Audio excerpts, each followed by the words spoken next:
What's going on, world? And welcome to Clearing the Wreckage Podcast. It's the voice and your host, Kareem A. Rashid. And once again, I don't know what you got going on. You could be getting on the toilet, or you could be getting off the toilet. Hell, for all I know, you could be wiping your tushy. But I know that I'm ready, and so I hope that you're ready to clear the wreckage. Yes, indeed. My fellow Wreckage Clearers, what's up? We are back for another great conversation. For those of you who have been with me all the way till today, welcome to the 71st conversation that we are about to have. Aren't you excited that you clicked on episode 1 and you've been listening all the way for 71 weeks? Wow, you are committed. You do not have commitment issues. And for that, I am thankful and grateful. For those of you who have just decided today, oh, you know what? Let me check this guy out. You know, I've heard about clearing the wreckage. Let me see what he's all about. And you happen to click on episode 71 today. And you're like, oh, I think I'm going to join this community. That's great. I am thankful for you as well. For those of you that are in between somewhere, that are maybe playing catch up, then I'm excited for you as well, and I'm thankful and grateful for you. I hope everyone has had an exciting week. I hope everyone hugged their mothers on that day that they, proclaim to be Mother's Day. Every day is Mother's Day. Every day is Father's Day as well. Yes. But anyway, we clear the wreckage around here, and we realize that, hey, we are to love, hug, and celebrate our mothers each and every day. And I try my best to do that. For some of you who know, and for some of you who don't know, my mother has dementia, and she is suffering right now with that disease. And for me, it has been, we're going to do honest time with Kareem. My sister is her primary caregiver, which is awesome. My sister stays here in town. But let me tell you my struggle, and I'm finna get real honest with you. I really struggle with the fact that my mother's brain is fading away, and that there is absolutely nothing that I can do about it. So sometimes for me, it's hard to go to my sister's house. I'm just going to be honest about that. It's hard because at times I do not want to face the reality. And that's just me being honest with you. That's me being honest with you. Obviously, there are times where I go, nope, got to clear the wreckage on that. Just need to go over and deal with it and face what is and embrace what is. And I do it. So yesterday was one of those great days that I was able to embrace what is. But to tell you the truth, I was sad. I was sad when I left because I was thinking about memories and some of the moments that we had when she was coherent. And I don't have that anymore, so I'm grieving the loss of that. I'm grieving the loss of my mother's memory, the functionality of her memory. I'm grieving the loss of her being coherent. But those are some of the things that I go through. And that's on a daily basis what I go through. I just try my best to push forward and meditate and pray to improve my connection with my higher power and do things that I need to do to clear the wreckage so that I can be of service and that I can be love not only to myself but to others. Right? And so anyway, today, as you know, I'm sharing my journey with you, and we are still on ego. We gonna talk about ego today again. You might be getting tired of us talking about ego. You might be like, come on, Kareem, golly, we're talking about ego again? Yep, we are. So let's talk more about ego, and today I want to be very vulnerable with you. And I want to openly share how I went from feeling like I was the best to feeling like I am the worst. So our conversation will be titled, I am the best. Nope, wait. I am the worst. And I went from feeling, oh, I'm the best, I'm great, I'm amazing, to I am the worst. Why me? I am no good. The main root cause of these feelings, my friends, stems from my ego. That is where it comes from, and that is what it is. I don't know, maybe you thought that ego is only thinking of yourself highly. Maybe you have thought that all of your life. I don't know. But I hate to burst your big bubble narcissistic ego head. And I must let you in on a secret, my friend, that your ego also has another side. The inverted side. The inverted ego, which is often characterized by a deep or profound self-doubt, anxiety, and a feeling of being unworthy or, like I said earlier, the worst. So whether or not the ego is narcissistic, hey, I am the best, I am the greatest, I am the man, I am the woman, ooh, it is me. Or inverted, man, I am the worst.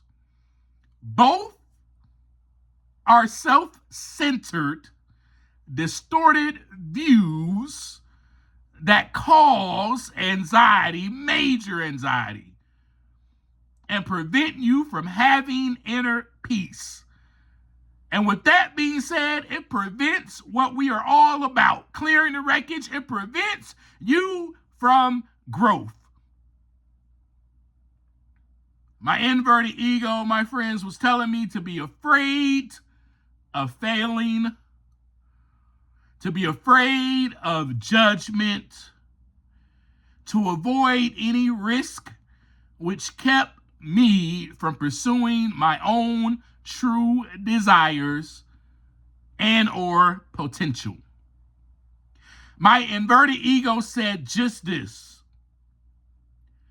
if you divorce her, you have failed that marriage. And what are you going to do? Just be lonely and alone for the rest of your life, Kareem?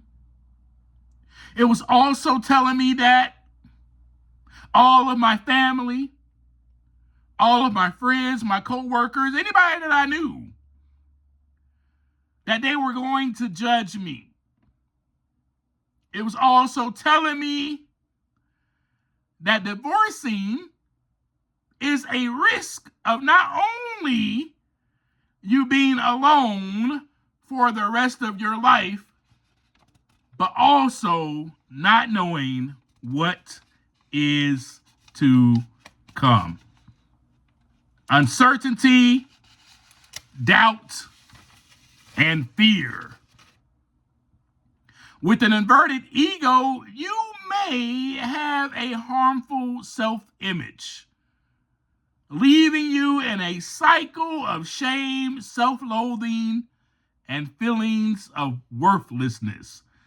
This is me that I'm sharing with you. I'm sharing with you how I was feeling in between the time of 2017 and 2019, how there were times I felt like, oh, I am the freaking man. Yes, I am.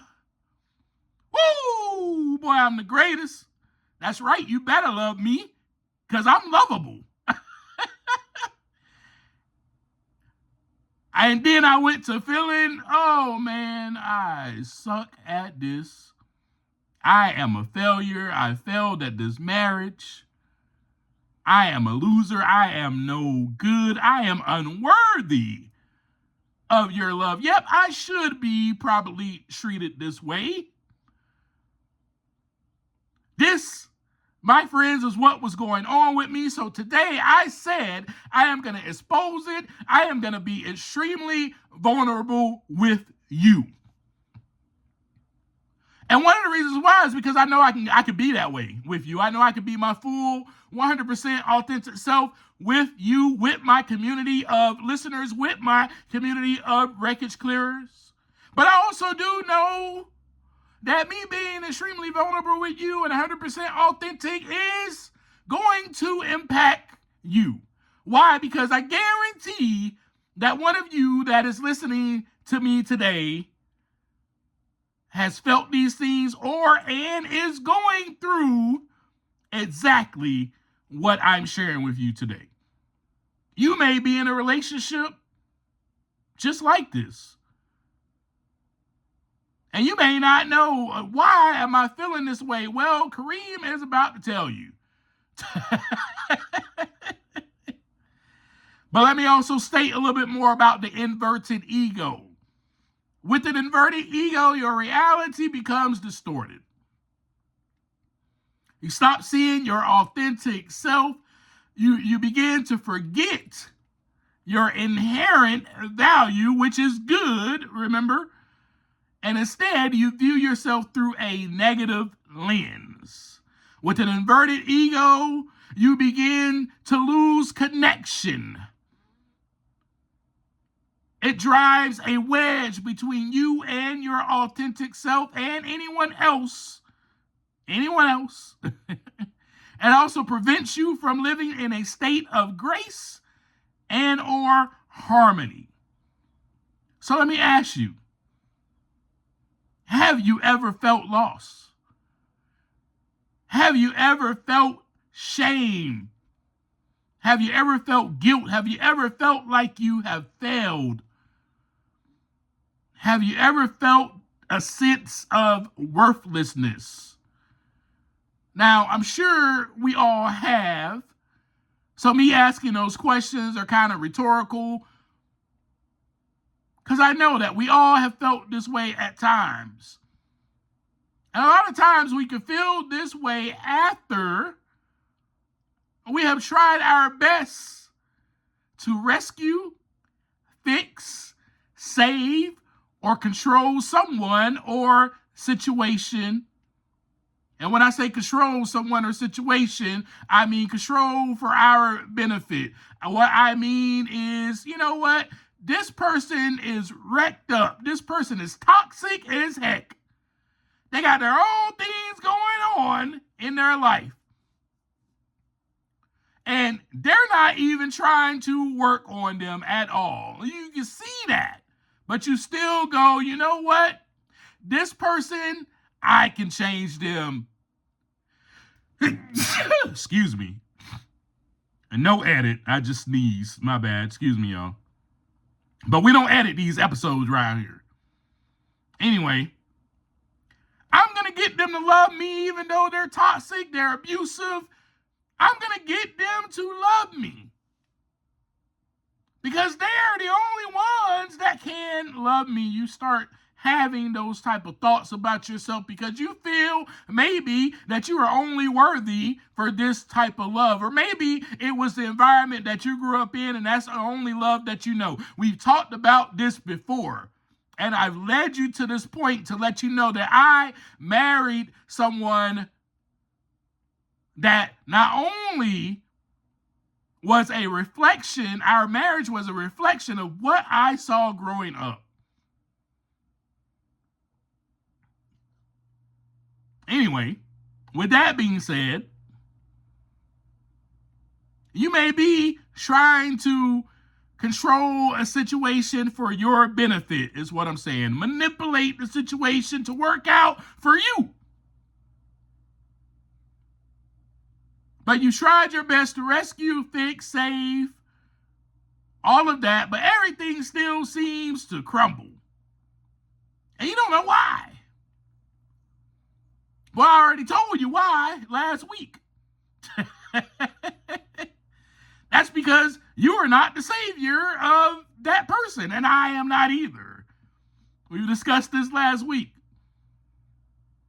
Everything seems to still crumble, or that person that you're trying to rescue or save does not want to get back on the horse. They'd rather not. They'd also rather you don't waste your time on them. Or they'd rather go get their own horse. You both came riding in on this horse. After you rescued that person and they willingly hopped on the horse with you, you felt great.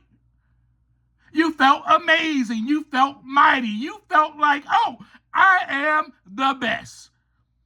Or you might have even said to yourself, dang right, I'm your only hope. It's a good thing you hopped on this horse. Or else, dang, I don't know what you would do without me. If it wasn't for me coming to rescue you from danger, you could be dead. I'm your knight in shining armor. That's right.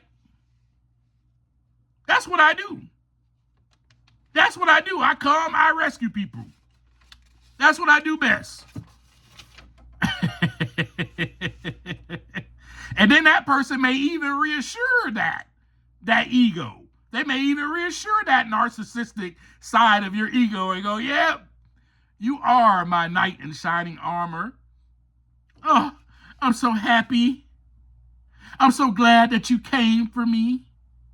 Then they tell you all these nice things. They may even fill your head up. Then further down the road, they hop off the horse. And you're like, what the heck? I thought I was the man. I thought I was the man that you love no matter what. How dare you hop off the horse? I thought I was the only one that could save you and rescue you from your own crap, your own wreckage. Yep. Get down that road and they just go, nope, I don't want this anymore. And they jump off. Or maybe they felt unworthy to be on that same horse. Have you ever thought about that? Maybe they even felt shame. Maybe they didn't see themselves as enough. Enough to even be rescued or saved. So they go back to what they are used to. To what is familiar. Maybe they would rather be in shame or guilt or misery all by themselves. Maybe before you, they were doing just fine. I bet you never thought about that. Maybe they didn't want to be a burden because they may see themselves at one. Maybe they didn't want to toxify you with their toxicity. Maybe they even knew, man, I'm probably toxic. I don't think this is a good idea for me to hop on the same horse as you. I'm probably just gonna sabotage this and destroy everything. Maybe, just maybe, they were already thinking those things. In between 2017 and 2019, you already know, my friends, during my marriage, this is exactly what I am describing to you. I'm describing to you the feelings that I had, and I'm describing to you that maybe Some of these things that I just said about the other person is what was going on. Now, guess who played a major role in most of my suffering, and most of me, having these feelings of low self-worth and feeling worthless, I should say. Guess who? My ego. My ego played a humongous role in my feelings of worthlessness, shame, self-loathing. Yes, I was once feeling like the man to feeling like a loser because I had lost. I could not save her. My ego was bruised. I was no longer the one who could save. I was no longer the one who could rescue from danger. I began to not know who I was anymore. What if? Now, just what if none of this was about me at all? What if my ex-wife was going to get off that horse anyway? What if maybe she didn't even want to ride on a horse? Maybe she didn't even like riding on horses. Maybe she never rode on a horse in her life. Maybe she would have preferred to stick to her own agenda. And folks, this all went back to my internal belief about myself. And that is, I am not good enough. My friends, that is why every week I emphasize to you, you are good. For the past few weeks, I have been saying to you, you are good. I am talking to myself. When I talk to you, I'm talking to me. I am good. You are good enough. You are loved unconditionally. There is nothing that you can do to not receive love. And there is nothing that you can do to gain more love. You are already loved exactly as you are because you are enough. You were made enough. Yes, that is your inherent value. That is your inherent worth. You are worth so much, priceless. And so guess what I had to do? I had to begin to clear the wreckage by looking inside. I had to begin to clear it. And some of the things I did, and you can take this with you, but we've already talked about it already. I'm just going to reiterate it to you. That's it. I upped my therapy sessions. I doubled them up. I used to go every 2 weeks. I was going once a week. That's how I need this. I got to talk about this. I got to talk about what's going on the inside of me. I got to get it out. I doubled the amount of times that I would, maybe go to my support group, my recovery meeting.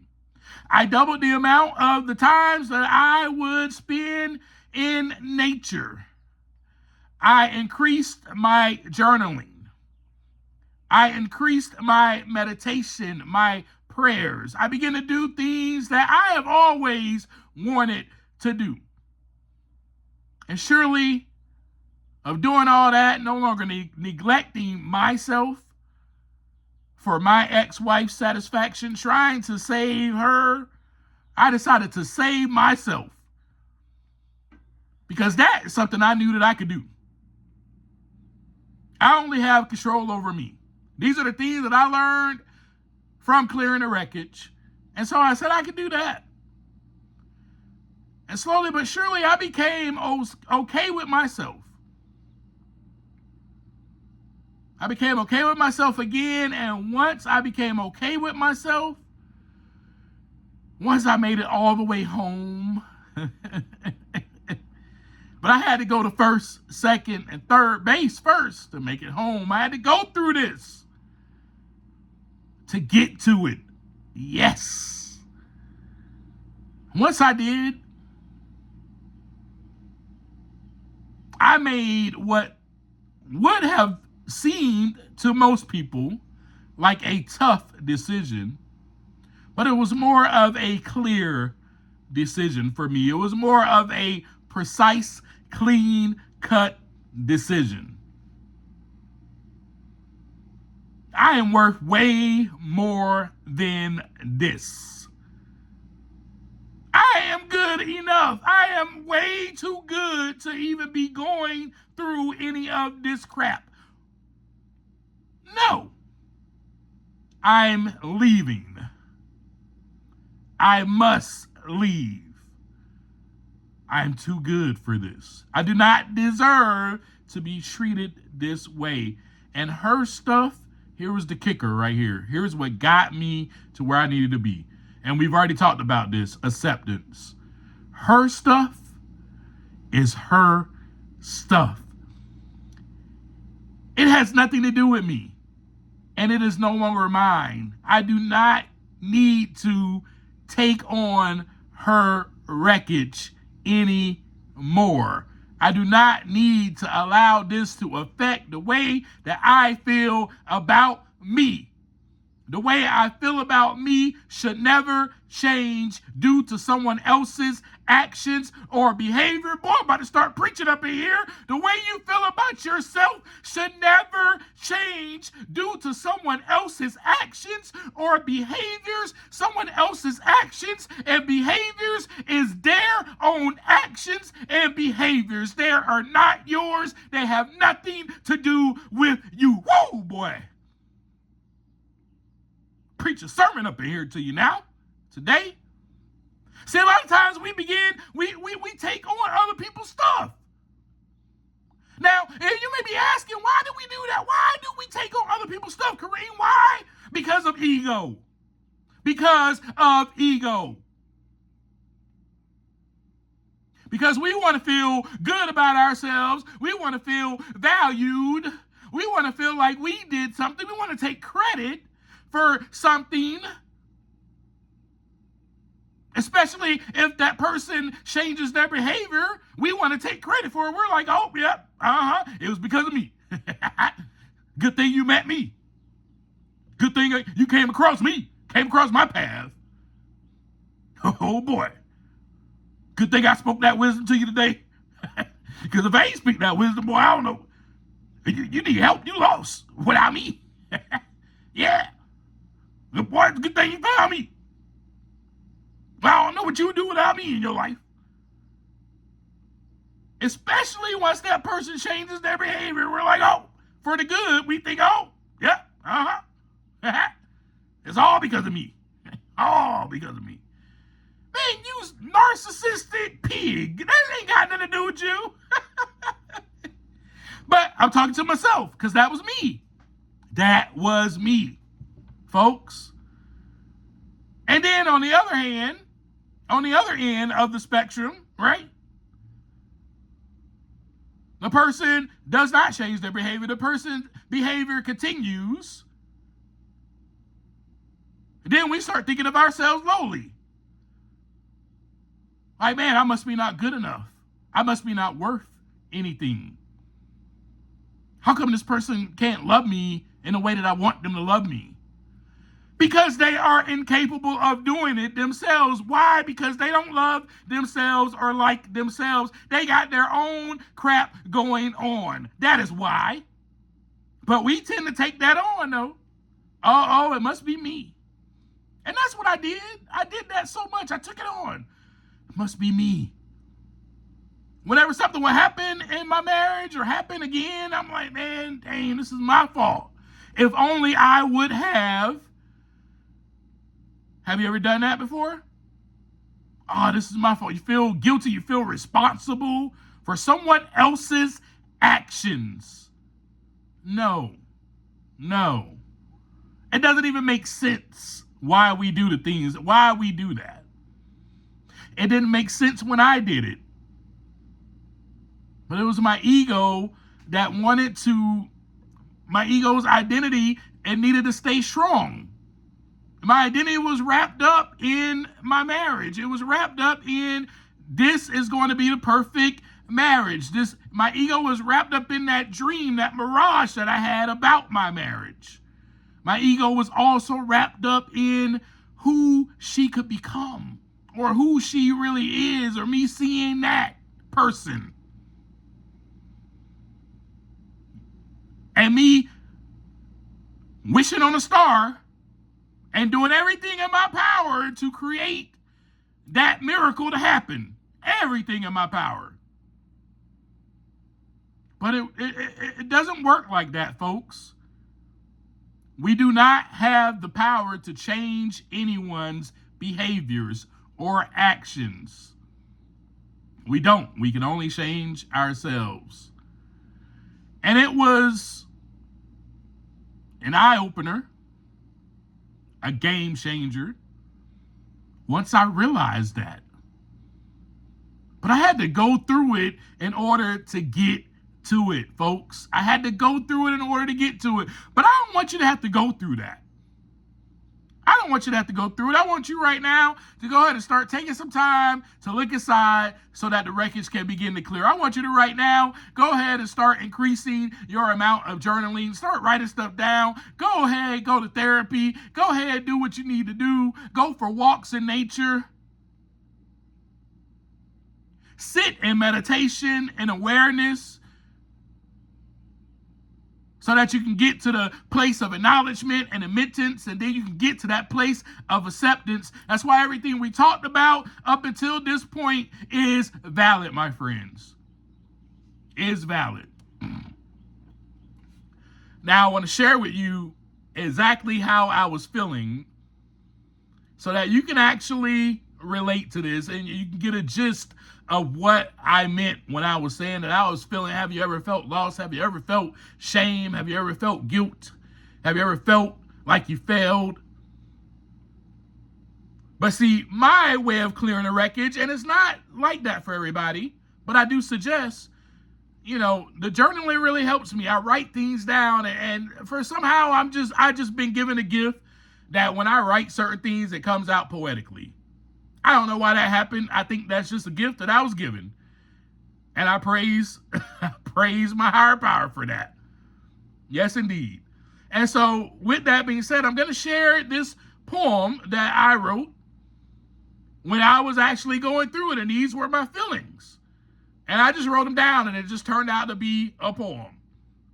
Again, like I said, I don't know how that happens, but it happens. And I love that it does. This is called Lost. How can I believe when everything seems so confusing? It feels like I'm losing. Is it me you're using? Abusing me mentally and emotionally? Verbally, I feel attacked. You keep hurting me.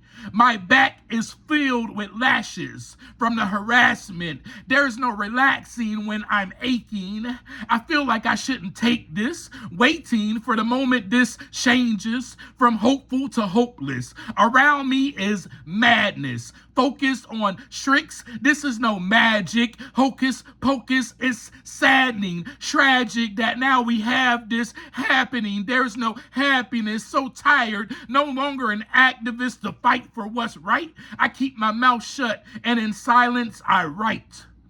My pen is smiling. She likes when I pick her up. She hates when I use my thumbs to type.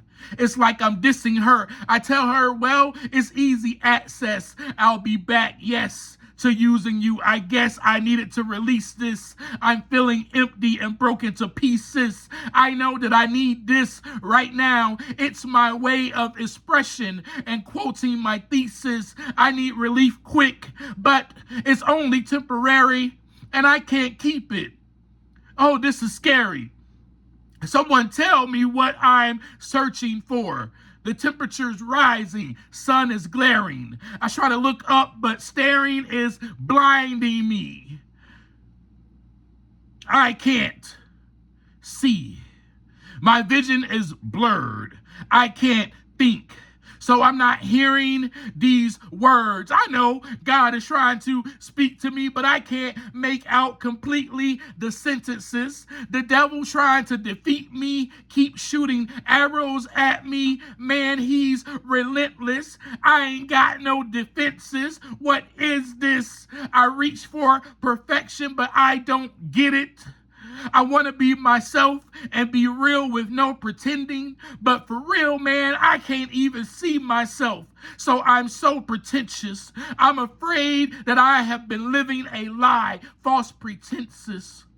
I'm afraid that I'm going to get caught and someone sees this mess that I am. And I don't know how to come clean with the truth because it hurts and I don't want to be mean, so I avoid confrontation. Yeah, I don't know what you mean. I can't understand the language without you explaining to me what you need in complete detail. I'm oriented with specifics and I seem to just fail. I see the cliff, and it seems I just fell right off the edge. I'm no good. I'm a horrible person off with his head. And I'm scared I'll be punished or cursed for all the things that I said. I can't help that I feel lost. I got all these thoughts in my head. To the ledge, I have been pushed and I fell and bumped my head. I've been bruised, hit, and battered. I got a limp in my leg. I can't even snooze in peace in the sheets in my own bed. Nightmares and the screams won't stop until I'm dead. No counting sheep in my dreams, no flocks that I'm among. There's the wolf, here he comes to take me out. No amount of strength is left. I can't run, feeling silly plus dumb. The enemy's already won. I'm getting ate up, ligaments torn apart for fun. For what and why? I question the sky, the moon, and the stars. Prove to me that you're God. If you're real, how come I feel this way? My broken heart. Can you still put me back together? I'm broke apart. I want to hope, but I feel no hope. All hope is lost. I'm about to choke because I feel these ropes trying to knot, grip around my neck. I'm trying to cope, but it's so hard. Separation and the distance, one instant we pull apart. It's affirmation that I'm meant to be doomed, lost in the dark. Hark, the herald, the angels sing. They say they carol like it's Christmas, but I don't hear a thing. I'm getting shot with these missiles. I kiss the gun, these bullets ring. Sound off. I'm still found lost. How can this be? Amazing grace that saved a wretch like me. And I say this politely. It's likely that I don't believe. People don't change. I'm still the same old human being that can't seem to get it right. I'm insane. You right. I keep doing the same thing, expecting change, just like insanity. How come the man in me won't fight? Because I'm 13 going on 39. It's like I'm a little child who just wants to be held that night. Why do people abandon me? I'm left alone, lost in the park somewhere under this canopy, looking at the top of this tree, hanging with moss. In life, you deal with consequences. Now I'm paying the cost. The price is too high. I got no money. Let's talk. Negotiate a deal, a payment plan for this bill. It seems like what you demand is still a little pricey.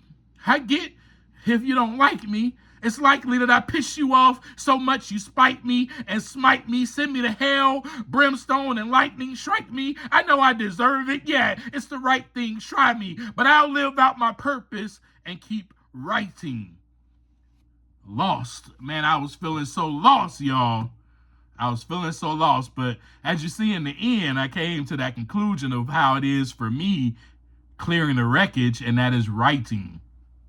And that's just my gift, and that's my outlet of expression. And it helps me to clear the wreckage, helps me to look inside to see what is really going on. If I didn't get all that stuff out, man, just think about it. If I didn't take the time to look inside and get all that stuff out that I just shared with you, where would I be? I definitely would not be here today. So with all that being said, I don't want you to feel the way that I was feeling because of your ego. It is time for us to take care of ourselves. Take care of ourselves. Do what it is for us that we need to be doing. Be the people that we need to be for ourselves, not for anyone else, not for your parents, not for your boss, not for God, not for anybody. Yeah, I said that, not for God. Yeah, because when I say that, I'm talking about for those of us that are religious. And it says in here, you need to do this and you need to do that. God still loves you and accepts you. I'm not telling you to go out and be a demon. What I'm telling you to do is love yourself and love your neighbor as yourself. Because that's all really that the good Lord asks of you. Love yourself and love your neighbor as yourself. But we have to love ourselves first. And we have to learn about ourselves. We get to know ourselves. We got to understand where things come from. Where do they stem from? Why do I feel this way? Where is this coming from? Is this childhood trauma? Is this just my ego? I knew where it all began to come from. I was feeling lost because I was feeling abandoned. I was feeling mistreated. I was feeling all those things. And then I began to feel like, well, maybe it's my fault. This is when my ego came into play. And then the shame and the guilt and the self-loathing came about as well. And I don't want you to have to be where I was. Let's practice, again, clearing the wreckage. And we know how to do that. So I'll leave you with this. Take some time to look inside so that the wreckage can begin to clear. Peace.